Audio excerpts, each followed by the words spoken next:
Howdy, 8th grade. Today we're going to be working on solving some systems of equations by substitution.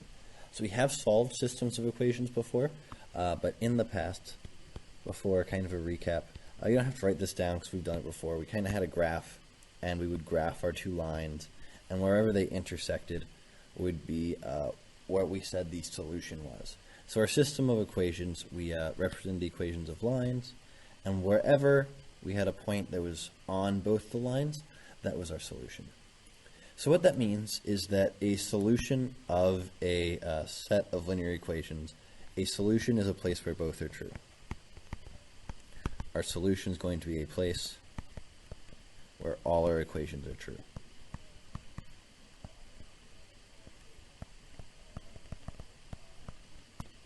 And we have to figure out how to do this, because it's really nice to be able to graph it and just kind of look and guess where it is, but sometimes we won't have a pretty number. If we don't have a pretty number, just looking at a graph and trying to say, oh, that's about 3.5, isn't really helpful for us. That's kind of awful and not good math. So to be more precise, we need kind of an algorithmic way to do this. And what we're going to do today is we are going to learn how to substitute. So there's a few steps to substitution. And substitution steps. The first step is going to be substitution. Our first step is going to be that we need to make sure that we solve for a variable. So it doesn't matter if we're solving for x or y, but we need to make sure we solve one equation for one of its variables.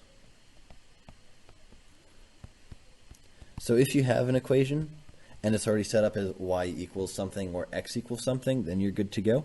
Otherwise, you need to make sure that you solve this. So for example, if we have y equals 2x plus 3, that's good, or x equals 3y minus 1, that works as well. So long as we have one equation solved for its variable. And we'll keep on plugging. Our second step is going to be that we take whatever it's equal to, and we're going to substitute it into the other equation. So we're going to substitute that variable into the other equation.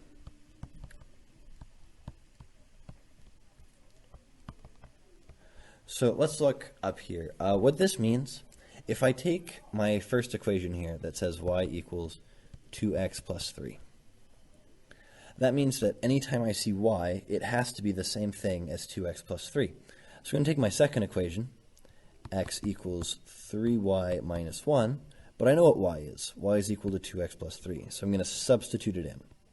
Now it's going to be y equals 3 times 2x plus 3 minus 1. So all I did was I took my y value from here, which was this, and I substituted it into my y value for the other equation. After that, what we're going to do, our third step is going to be to solve the second equation for the remaining variable.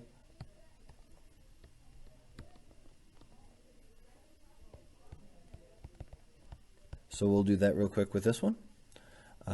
Running through this, I have x equals, I'll distribute this. 3 times 2x is going to be 6x. 3 times 3 is going to be 9 minus 1. And that will get me x equals 6x plus 8. Or negative 5x equals 8. X equals negative 8 over 5. So my fourth step after that, now I'm going to plug in the variable I found, which is x,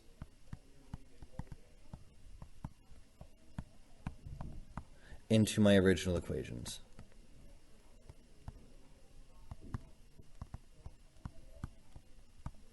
So I'll do this one more time as an example, and we have y equals 2x plus 3. And I have x equals 3y minus 1. So I just found that x is equal to negative 8 over 5.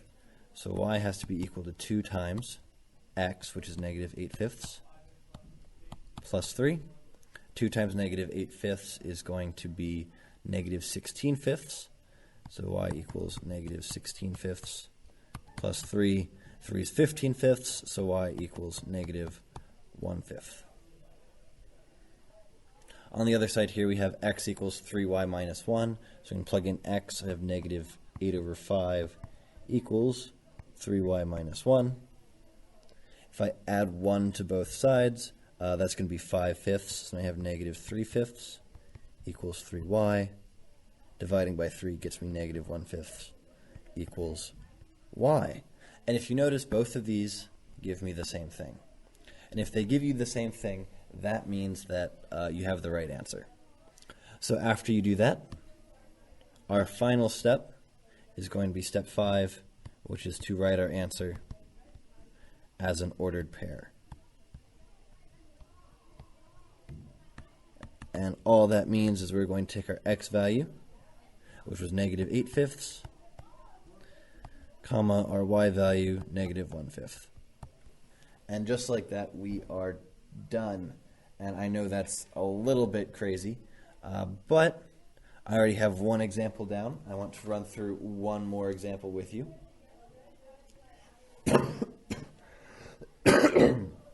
Sorry about that. The example I want to run through with you is going to be example 12x minus 6y equals 12, and x equals negative 2y plus 11. So running through this, my first step is going to be to make sure I have one of the forms being either x equals something or y equals something. And I already have that, so I'm good to go. I'm going to use this equation right here, and I can move on to my second step. So my second step is going to be that I need to substitute this equation into that equation. So I have what x is equal to. Now all I'm going to do is I'm going to take that and plug it into my top equation. That gives me 12 times x. X is negative 2y plus 11. So negative 2y plus 11. And then I'm going to subtract 6y equals 12. And running through this, 12 times negative 2y, we have to make sure we distribute. 12 times negative 2y is negative 24y, plus 12 times 11 is going to be 132, minus 6y equals 12, and I can start moving things around. So negative 24y minus 6y is going to be negative 30y, plus 132 equals 12, just combining some like terms there.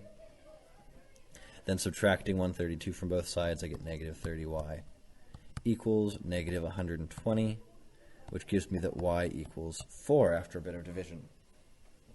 So I have that y equals 4. Now I go back to my original equations and I plug that in. So my original equations are going to be 12x minus 6y equals 12, and x equals negative 2y plus 11. And I have my y value, so I'm going to plug in my y value. On this side I have 12x minus 6 times my y value, which is 4, equals 12, and over here I have x equals negative 2 times my y, which is 4, plus 11. So we'll start off by solving the side over to the left. 6 times 4 is 24, so I have 12x minus 24, sorry, not 12, minus 24 equals 12, which tells me that 12x equals 36, or x equals 3. And hopefully I get the same thing on this side. X equals negative 8 plus 11, or x equals 3. And both of those are the same, so I'm good to go. To write this down as an ordered pair, x is 3, y is 4, and just like that, I am done. I know this is kind of a very long process. I basically only did 2 problems this whole video, and it's still taken me 10 minutes. So this is kind of a longer process to do, but it is a very effective way and something that you will be using throughout your entire math career from here on out. A lot of the stuff we see in Algebra 1, that has to do with these equations are very important and fundamental going forward into things like calculus. So understanding how to do this is absolutely huge. Please make sure to do the lesson practice as well as finish up the notes for class. I will see you all tomorrow.